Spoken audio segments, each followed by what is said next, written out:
when we look at our circle of friends and when we take that journey, and gosh, I think we think that sometimes we think that we're the only ones or nobody will understand, you know.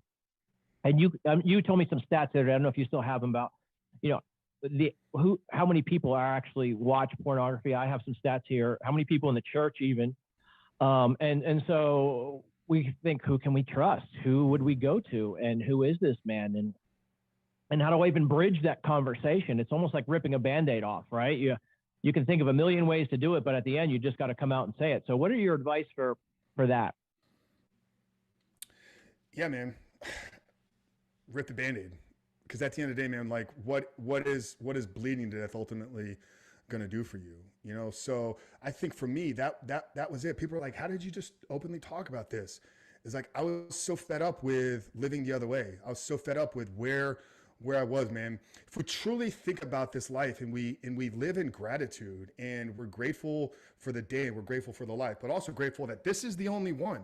Like, so am I going to become the man that God has created to be, or am I going to live in bondage for the rest of my life? So I don't have a great answer to this one other than you just got to pull the Band-Aid off, Yeah. man. And it's going to be painful for maybe a minute, but here's the interesting part, man, because pain and pleasure work on a cycle, right? That's why pornography makes you feel good in the moment, and then a day later you feel like crap again. So you got to go get more pornography because there's a cycle to it. People know this from working out, right? Yeah. Like working out is painful in the moment, but you feel better afterwards, right? You feel better when you have the body that you want. You feel better when you get those endorphins. So working through the pain of having the conversation is only going to be painful in the moment, but lifting yourself out of that shame is going to begin to produce some pleasure in your life. And if you can realize that with every pain comes a pleasure followed, then this is going to be a process that you actually begin to seek the pain and seek the discomfort. Why do people get in cold plunges every single morning?